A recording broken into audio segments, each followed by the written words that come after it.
books have you read this week? If you answered none, well, this is your chance to hear one from Wangare the storyteller, who is at Textbook Center. Take it away, Wangare!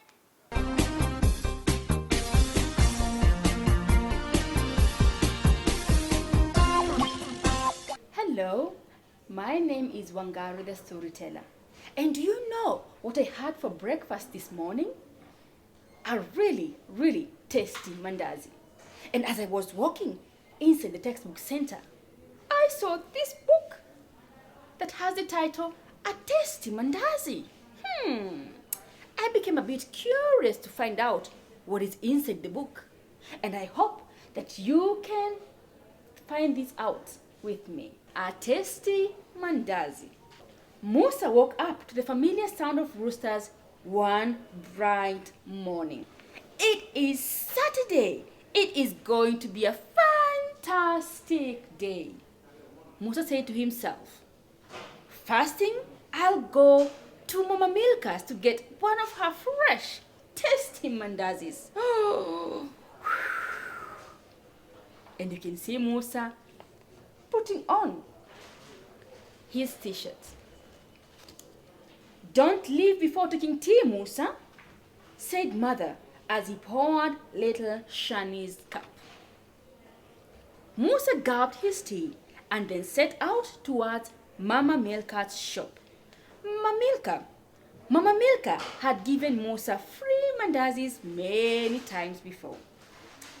"Jambo," Musa greeted the large lady.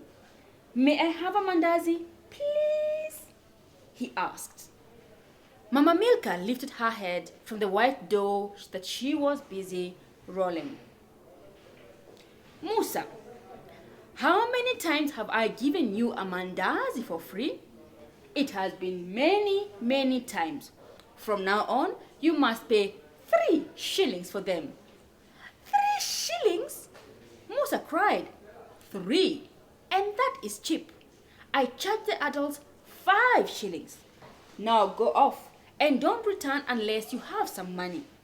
"Musa, remember, you are a big boy these days. I know you can find a way to earn a little money."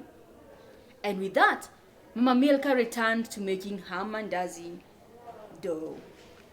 And you can see Mama Milka at her mandazi shop and Musa wondering, 3 shillings? Disappointed, Musa wondered what to do. "I know," he thought, "Mom can give me some money." And he bolted home to see Mother. "Mom, please give me 3 shillings so that I can buy a mandazi from Mama Milka."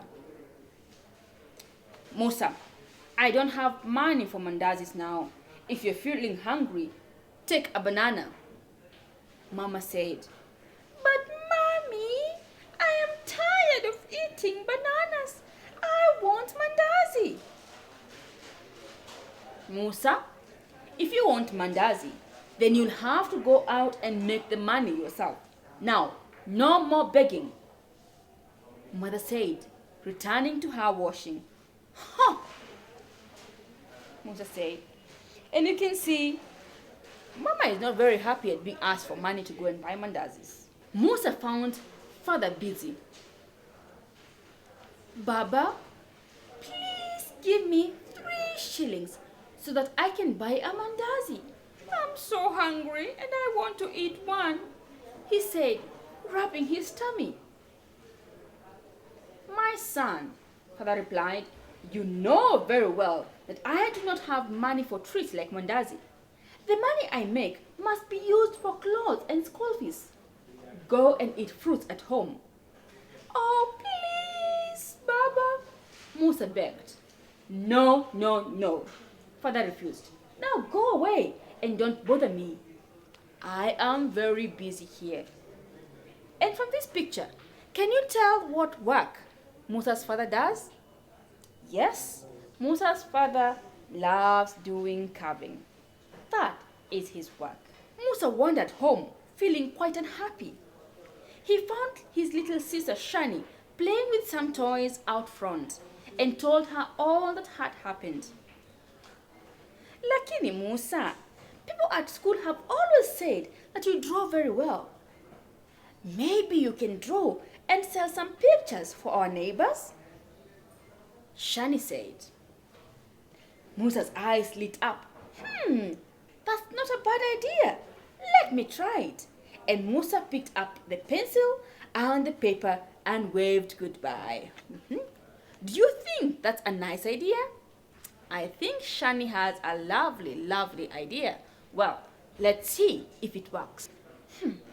Perhaps I'll go to Mrs. Juma's place first, Musa thought.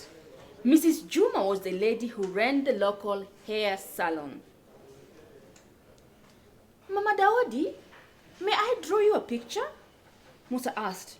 Oh, Musa, how nice of you, said Mrs. Juma. But do you expect to get paid? Just 1 shilling, Musa said. Mrs. Juma paused and said, well, maybe I could spare 50 cents. Do you still want to do it? Sawa sawa, madam. You got a deal, Musa said. And Mrs. Juma paused carefully, so carefully. And Musa drew a picture of her.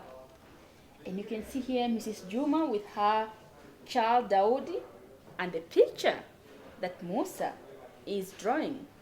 Do you think it's a nice one? I think so too. Musa, she said as he gave it to her, that is very nice. And then she dug into her purse and removed 2 small coins. Oh, you know what? I've just found another 50 cents. So that makes 1 shilling. Here you go, Musa. Musa could not believe it. He thanked her and then stepped off to see who else would like a drawing. Walking along the beach, Musa spotted Bubu the fisherman putting away his nets and decided to ask him. Hello, Mr. Bubu. I was wondering if you would like me to draw a picture of you. I charge 1 shilling only, Musa said. Bubu looked at him in surprise. So you're an artist, Musa? But how do I know that it will look good? Yes, for sure, answered Musa. I just drew a picture for Mrs. Juma and she loved it. You know, if you don't like it, you don't have to pay. Okay, Bubu said. And confidently, Musa drew the best that he could. And when Bubu saw the picture, he said, oh, Musa, this is really nice. In fact, I think I will put it on my wall. Good job, Musa. Here you go, he said, giving Musa 1 shilling. And you can see the picture that Musa has drawn. And this is Bubu the fisherman. Asante sana, Mr. Bubu, said Musa. Mzee Omar owned a big hotel. And Musa thought to ask him, for he must have money. Musa knocked on the door of the large 2-story building. Kijana, what do you want? The huge old man snapped. Sir, please let me draw a picture of you, Musa said politely. Oh, I don't have time for such silliness, he said, and he began closing the door. Sir, please, I am very fast and I am very good. I'm just trying to raise a few shillings, and if you don't like it, you don't have to pay, said Musa. Okay, said the old man, make it speedy though. And Musa began drawing, and he drew very fast. And then Mzee snatched it away and took one mean look at it. Musa was very scared. But slowly, a smile appeared on the old man's face. Very good, young man. I'll take it. And here's 2 bob, he said, giving Musa 2 shillings. Oh, thank you, oh, thank you so much, sir, Musa said. Okay, that's enough, get out of here, said Mzee Omar. Musa skipped away and realized that he now had 4 shillings. He had enough money to get himself a nice, tasty mandazi. He dashed off towards Mama Milka's place. The smell of fresh mandazis became stronger and stronger as Musa neared the shop. When he arrived though, he found the place locked up. Hiya, this is not good. The shop is closed already. Oh, I won't get my mandazi today after all hard work. Oh, it is not fair, he said. In the distance, some faint footsteps could be heard. It was Mama Milka coming up the path. Mama Milka, oh, I'm so glad to see you. I thought you were gone for the day. Here, I have some money to buy a mandazi, Musa said. Mama Milka's eyes widened in surprise. Oh, very good, my young friend. I knew you could do it. I just stepped out to get a few things for my last batch. Now, let me make some mandazi for you. And Musa helped out. And soon, some piping hot mandazi were ready. And Mama Milka made a special extra big one for him. It was perfectly golden brown. Oh, it smells so good. Asante sana, Mama Milka, Musa said with delight. Karibu, she said as she handed it to him. Musa wrapped half of this enormous mandazi in a paper to give to little Shani later. And then he took one huge bite into the mandazi. It was the most beautiful, sweetest, tastiest mandazi that he had ever had. And you can see him right there enjoying the mandazi.